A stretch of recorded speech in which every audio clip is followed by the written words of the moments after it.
Hello, everyone, and welcome to another episode of Taste Kitchen. I'm your host, Brittany Cascone, and today we are diving into plant-based trends. No longer a polarizing dietary choice, plant-based items are popular for their taste and presentation well beyond any health drivers. We've got the perfect person joining us today, the founder of Eat for the Planet and co-founder of Plantega, Zacharias. He's here to talk about a new initiative and share trending data around this sector of food service. Now, welcome. Hi, Brittany. Thank you for having me on. Of course. Thanks for joining us. Now, can you tell our audience a little bit about yourself and Eat for the Planet? So I have focused my career for the last 10 years on the food industry, primarily the plant-based food industry.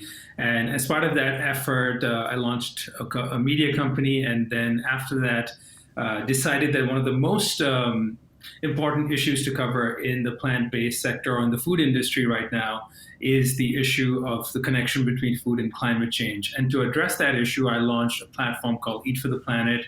I've published two books. One is the first book called Eat for the Planet, another cookbook. I also have a podcast called Eat for the Planet, and I use it as a sort of a platform as a catalyst to bring about change in the food industry, primarily through the promotion and acceleration of plant-based foods. That's awesome. Now, can you tell us about your initial passion for developing Plantega? Plantega. Well, Plantega is a new initiative we just launched. It is primarily to address the issue that when you think about the biggest threat faced by humanity today, climate change is amongst the top ones. In fact, the biggest one. It faces the generations and generations to come. And all the science points to the issue that food production is about 30% of global greenhouse gas emissions.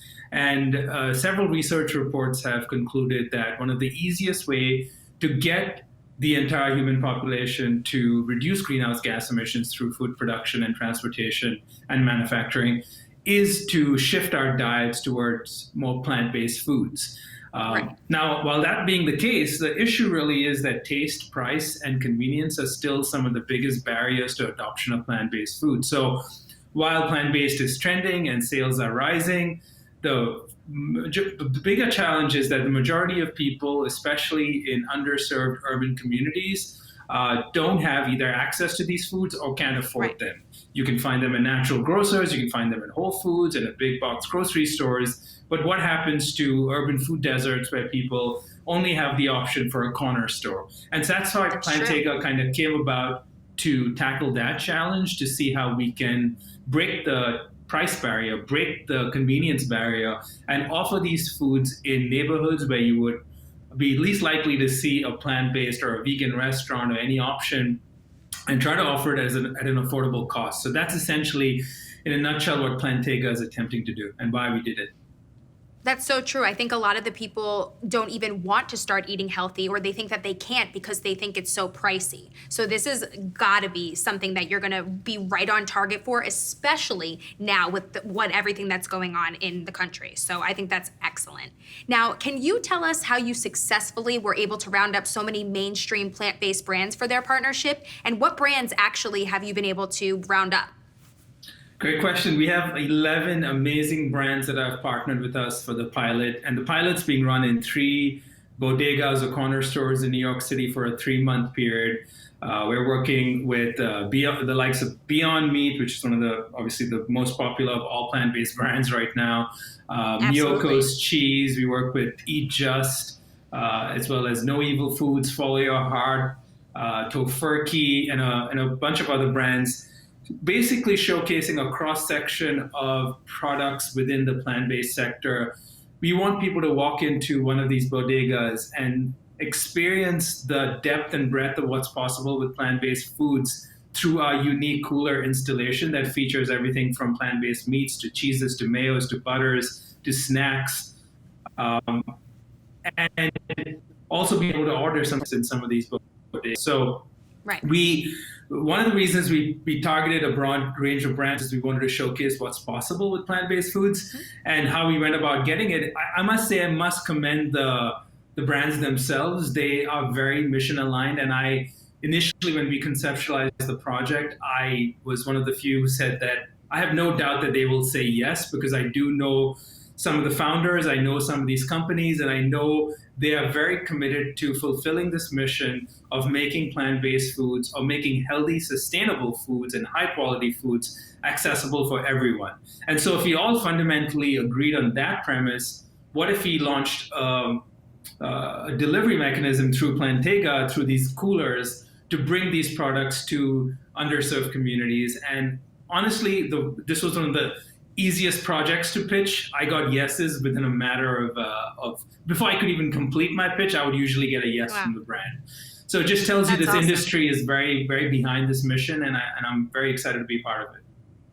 Well, I think it's exactly like you were saying. So many people want to start eating better, but they don't think that they have access to it. So the fact that these brands are making it accessible, they're making it convenient for people, now that's already half the battle right there. It's kind of like now in society, we have to put things in front of people, and then it's like, okay, you make it easier. So you guys are doing an unbelievable job. Now, why is the focus on bodegas? Why do you think? Well, so many reasons. Bodegas are just a representation of a much larger problem in our food industry. We produce so much food in America, and so food production is not the problem. There's no shortage of food in this country, and there's actually no shortage of healthy food. The problem is distribution and access. And so the problem is, because the way the food system is set up, often the ones who need healthy food the most are the ones who either can't afford it or can't find it near them. And bodegas are a great example of it. They exist throughout New York City. They're as iconic as the subway system or the bridges of New York City.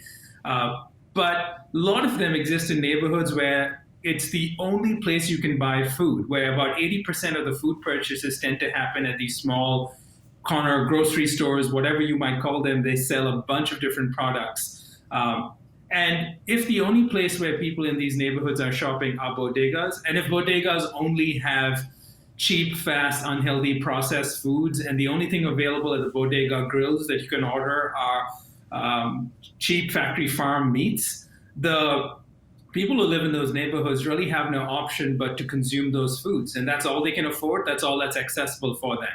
And so for us, the bodega represented a great opportunity for us to really not just showcase the problem in our food system, is why is it that when someone walks into these stores in one of these neighborhoods, someone who lives in, say, the Castle Hill neighborhood of the Bronx, why should they have to walk into a store nearby and the only option available to them is the worst option that exists in the food system?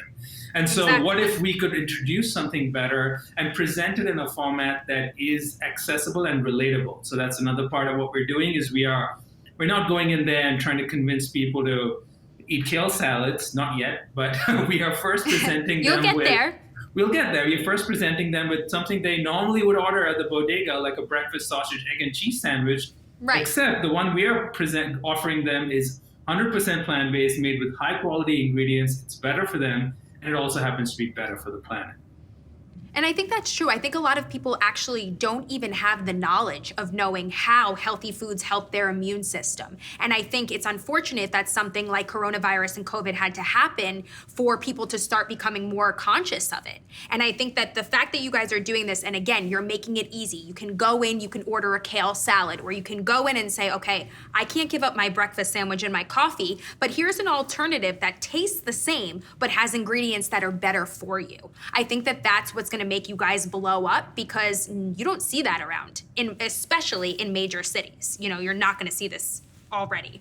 So now I know you're in New York City and you're spreading around New York City. Do you guys plan on spreading to any other urban cities or markets out there? Well, I think the short answer is we would love to be everywhere food is sold, in the unlikely places where currently plant-based food is not being sold. But in the short term, we are very laser focused on this 3-month pilot at these 3 bodegas. There's numerous things we have to test out, also to make this work in a scalable manner.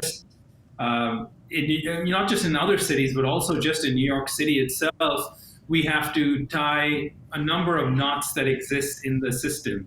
So one of the ways we're able to bring these products to these bodegas at the price that we're doing it is we're working directly with the brands. But that's traditionally not how the food system works. Normally, retailers buy the products from distributors, and everyone takes a cut as part of the transactions, which is why the products become pretty expensive by the time an independent retailer wants to buy it. So we've got to not just see how this can be scalable from an economic standpoint for the manufacturers of the products. We've also got to make sure that the bodega owners can be profitable. And then most importantly, we want to make sure that the consumers in these communities enjoy the products, find it affordable, find it accessible, and we learn what it is that they actually like and don't like, so we can accordingly double down and figure out the best way to expand this program beyond the 3 months.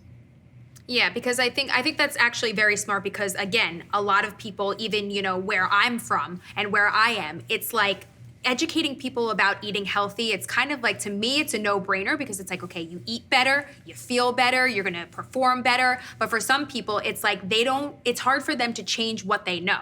So when you think of a place like New York City, you think of all the restaurants, you think of the hot dogs on the corner. It's like, how am I going to get these people to eat plant-based and understand that it's not only better for them, but it's better for the environment? So I think that might be a little bit of a challenge at first, but again, people are becoming more conscious of it. So now's the perfect time to do it, I think. Yeah, and there's a lot of demand for it. Honestly, all the data shows that consumers are shifting away from, at least learning more about the benefits of plants, are shifting away from meat.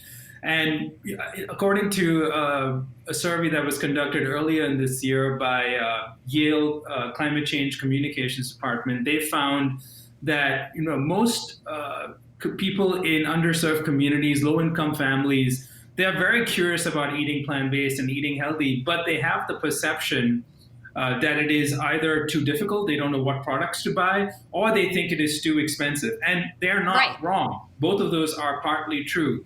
And as you just mentioned, we've been trying for years to try to convince people to eat healthy.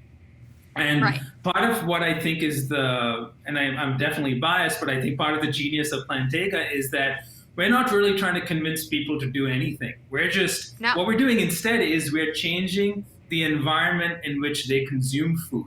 So you show up in a bodega, we're not preaching to you, we're not handing out educational flyers to you about why you should eat more plants and be healthy. Instead, we're just presenting the products in a very exciting way, where it draws your attention, makes you want to try it. And when you try it, hopefully you fall in love with the food, and you then also find out that it's affordable and you can do it again. And that hopefully is the spark that leads you down the path of learning more about the connection between food and your health, and maybe food and sustainability as well. That's right. Now, with 53% of the people not knowing what to buy and exactly what's going to be healthy for them, how does Plantega help educate them and provide them with an easier, overall decision-making process? Yeah, so like I said, we are testing, in the early launch of the program, we've kept it pretty simple. We're launching these plant-based coolers that stock refrigerated items as well as a few shelf-stable items. And many of the items that are in the cooler are also available in the grill at these bodegas in the form of very familiar, iconic bodega sandwiches, whether it's the breakfast sausage, egg and cheese, or even a burger or a deli sandwich. And our goal is that people walk into the bodegas, they see the regular menu, and then they see the plant-based menu. They notice that it isn't so different in terms of price. And hopefully we then encourage them to try one of the plant-based options. And by doing that, they then might be interested in hopefully buying an option from the cooler that they can go and try at home. And then we're testing out ways for some of the consumers to either subscribe to our program by texting us at a number, and then we can communicate with them and share more information and facts and maybe recipes. Our website will eventually start to include a lot more of that educational content, where once people have the ability to taste the food, that becomes the gateway for them to wanting to learn more, and hopefully we'll be there to offer them the resources, the tips, the guidance to go beyond just eating a sandwich in a bodega and maybe buying some healthy food at home as well. That learning curve is steep, but we hope that we can get there by offering them something they love as a starting point. No, I think you will. And it's exactly what I was saying before. Right now has got to be the time. There's people even that are like, oh, I just started taking vitamins. I'm like, vitamins? That's how will, you should, these are things that you should have been doing before. Oh, I just started to realize that I should be incorporating fruits and vegetables in my diet. It's like, even if you start small, like you said, offering just a kale salad. Salads are a great place to start because people know salads are healthy. But to have it conveniently packaged for them where they already shop, I think it's genius. I'm a big fan of Plantega. I'm excited about it. Thank you. Now, can you briefly touch upon the Plant-Based Foods Association data of this year's plant-based food sales? How have they been different with animal products? Because I know people are shying away from them during the COVID-19 pandemic. What have you seen a difference with? Yeah, I mean, one of the most fascinating things we've noticed year over year, plant-based foods tend to be outpacing the sales of traditional groceries. So in the last year, even before the pandemic, the data shows that about, I think the number is 11.4% growth when it comes to plant-based foods in a retail environment, compared to about 2% for regular grocery sales. So it's been outselling traditional groceries by at least 50 times. The industry is growing year over year with the introduction of new products. So while most people may be now familiar with plant-based meats and burgers, what's interesting is that over the last 3 to 4 years alone, we've now seen an expansion of plant-based offerings across nearly every staple that you can find in a grocery store. So much like I was saying earlier with the Plantega cooler and our set of products, you can now literally find any staple that you would buy for your refrigerator or your pantry and get a plant-based version of it in the grocery store. So with the pandemic this year, we've seen generally early in the pandemic, we did see a lot of panic buying, and we saw there was an overall rise in grocery sales across all categories. But plant-based especially has outperformed even any numbers that it had in the past, is primarily because people were more concerned about their health, and plant-based food options provide healthier immune-boosting options. So people were tempted to choose the plant-based versions, and we've seen an incredible spike, I think a 70% growth in plant-based meat sales just during the pandemic. And according to most estimates, there's no turning back from this, because once consumers have crossed that initial barrier of wanting to try these new products, and once they've come back and purchased them again, you've pretty much have them. Now, that doesn't necessarily mean that they're giving up on meat. It just means that they are embracing a wider range of products, and many of them happen to be plant-based. So I think the data this year is incredibly positive. If you want to look for a silver lining in a very dark year, the data is that people are choosing and at least thinking about health a lot more, like you said, and it's becoming front and center into their consumer behavior. And that in the past, a lot of the data has revealed that people who are drawn to plant-based eating, the leading factor is health, while sustainability is a bigger reason. Most people choose food because it tastes great, and hopefully now they're also factoring in that it might be good for you, and it can help you stay healthy and help you fight diseases that are bound to come around the corner. Absolutely. And I think a lot of people don't realize that meats actually cause a lot of chronic inflammation into the body, which does directly affect disease and different things that are out there. So I think the more that they understand, okay, I feed my body more fruits and vegetables, I feed my body things that are more plant-based, my immune system is overall going to function better. So I think that that's, again, why during a time like this that we're experiencing this rapid virus that's going around, flu season's around the corner as well. Now is the time to focus on this. So you guys are really nailing it with your timing. I couldn't be happier. I wish we had stuff like this here that was like this with a little corner store, because we have those big chain grocery stores, and sometimes it could be overwhelming for people. I know, like personally, my mom, she's like, I have to stay to my grocery store. It's what I like. It's nice and small, because when she goes into those bigger stores, she's like, I feel overwhelmed. There's too many options. There's too many choices. So I think this is the perfect way to start for a lot of people. So I think you're onto a good thing. Now, Nil, what new product innovations will we see in the plant-based food sector? Wow, that's a huge question. It's because we've seen so much change just in the last, I would say, 4 or 5 years, that it's almost getting incredibly difficult to keep up with the pace of innovation. But that's a good thing. I think the first wave of plant-based food innovation was largely focused on replicating meat, dairy, eggs, and cheese using plant-based ingredients. And we've seen a lot of progress in the last few years around that. So I do think there'll be a lot more innovation in the next few years just around offering one-to-one replacements. That I see as continuing. But another new trend I'm seeing emerge is plant-based meats, dairy, egg, and cheese, and other staples that are not only replications, or at least don't not only taste, look, and feel exactly like their animal-based versions, but are also now being produced in a manner that makes them exponentially healthier than the animal-based version. So I would say the first round of plant-based meats, dairy, and eggs were like the 1.0 versions that were just trying to get you to feel and experience plant-based foods and realize that they can taste and look and be the same and perform the same. The next wave is going to be, well, not only is this now exactly like a burger that you're used to eating, it now outperforms the burger on every nutrition aspect. So a lot of companies are now working to make their products healthier, reduce the amount of saturated fat, reduce the amount of sodium.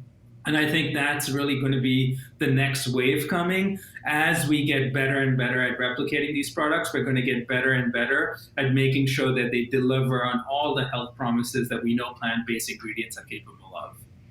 Yeah, and I even know certain products are like sneaking in a lot of antioxidants. Some are sneaking in certain type of vitamins. So again, these are ways that people don't have to sit there and be like, I have to take 50 pills, or that seems overwhelming to some people who are just starting. You can sneak it in the food because we have to eat anyway. That's going to be the most genius way to do it. So I think that's a good point. And I'm even seeing things like, we see things like mayo products that are out there like that, or there's different types of even like different types of salad dressing that I'm seeing that don't contain any milk, no eggs. And if you really, a lot of people are like, wait, my salad dressing had that in it? I'm like, yes. People don't take the time sometimes to read the ingredients. So again, if this is done for them, we're going to be helping them out, and they're not even going to know it. It's going to be amazing. Yeah, and you have to keep in mind, like you just said, is that a lot of the burden has been placed on the consumer to learn about health and nutrition, which is super confusing. And with the internet, you can get all amounts of confusing, conflicting information about health.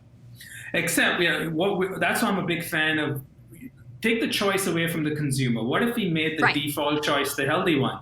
So when someone orders their favorite decadent meal, they don't have to worry about it being healthy or not. They know that the manufacturers have gone above and beyond to produce foods that are just as familiar, that are just as culturally relevant, that give you all the comfort and pleasure and excitement that we get out of food. Because let's not forget, food is not just about fueling our bodies and filling us with nutrition. It is also about experience. It's about community. It's about family. It's about culture and connection. And so what we think really needs to happen in the food industry, and it's just starting to happen, is that all the consumer has to do is just eat the foods that they love. And the food industry has already put in the work to make sure that those foods deliver on all the health, nutrition, as well as sustainability promises that food should be delivering. So that is the food of the future. The food of the future is going to be plant-based, and we are just trying to accelerate that and introduce that early in communities that would otherwise have to wait 5-10 years to receive it.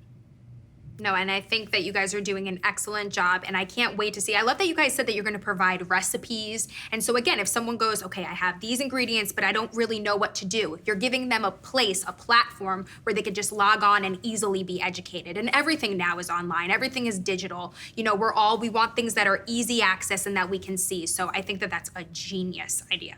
Genius. Now, my last question for you. Can you provide some key areas around the sustainability factor of plant-based foods, like climate change, carbon emissions, natural energy, things like that, pollution?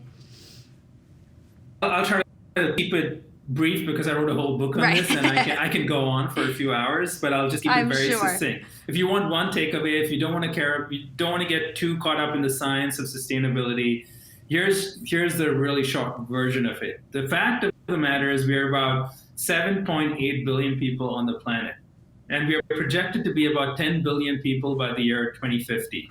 And by all Wow. estimates, and like I said in the beginning, food production is about 30% of global greenhouse gas emissions.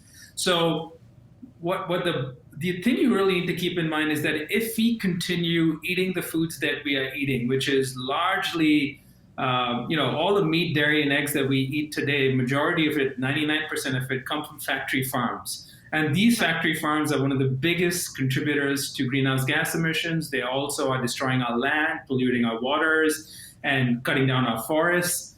We need to shift away from this unsustainable system. And so if we want to have any hope of feeding 10 billion people by 2050, we have no other choice but to start to shift some of our reliance on this destructive system and shift it towards more plant-forward way of eating and support a more plant-forward economy. Because the science proves that plant-based foods require far less resources and release far less greenhouse gas emissions. And so you don't need to know the numbers. All you need to know is that if you just shift one or more meals a day, or at least a couple of meals a week towards plant-based foods, we have a fighting chance to address the threat of climate change. And in fact, if we don't do that, even if we completely transition away from fossil fuels and go towards clean energy, we have almost no hope of fighting climate change if we don't address the food problem. And so food is if you can get people to change the way they see their food and eat foods that are better for them and the planet, you don't have to do all those 100 things that, it's great if you recycle and it's great if you learn about climate change and energy, but all you have to do is shift your meals toward plant-based, and you're now doing one of the most powerful things to combat climate change and give yourself and future generations a fighting chance on this planet. I love that. I love how you say that you can simply just start with like one or a few meals a week. Even if you started with one of your meals a day just being plant-based, which I know a lot of my family members have recently been doing because I'm Italian. So everything is the meat, the carne, the meat, the carne. And I, for years, have been going towards plant-based. So everybody always was like, how do you survive? And now, again, one, they're seeing how they feel better. Two, they're seeing that it's helping the environment. And overall, it's helping them. I think it's a mindset thing too. When people, again, when you have these options and you're eating better, it kind of goes hand in hand about feeling better. So even if just one way, like you said, okay, people are doing it for health reasons. They don't know that they're helping the environment, but it's a catch-22 because they're doing both. So it's amazing. So and maybe they're just eating it because the food tastes great, and that would be the best reason, in my opinion. Yeah, we don't have to know their reason why. They're just being helpful. We don't have to know the why. We just have to know what the outcome is and what the effect is. So I think that's amazing. Well, thank you, Neil. You have been so helpful, and we have loved having you here on Taste Kitchen and for sharing all of your information and why you started everything with this new initiative, Plantega. I think it's going to be a huge hit. Thank you so much for having me on. Of course. And we also want to thank you, our audience, for watching the show today. If you're watching on YouTube, make sure you subscribe and smash the bell for more great content. And if you have a great idea for an up-and-coming episode, please send an email over to producer@foodabletv.com. We'll catch you next time right here on Taste Kitchen.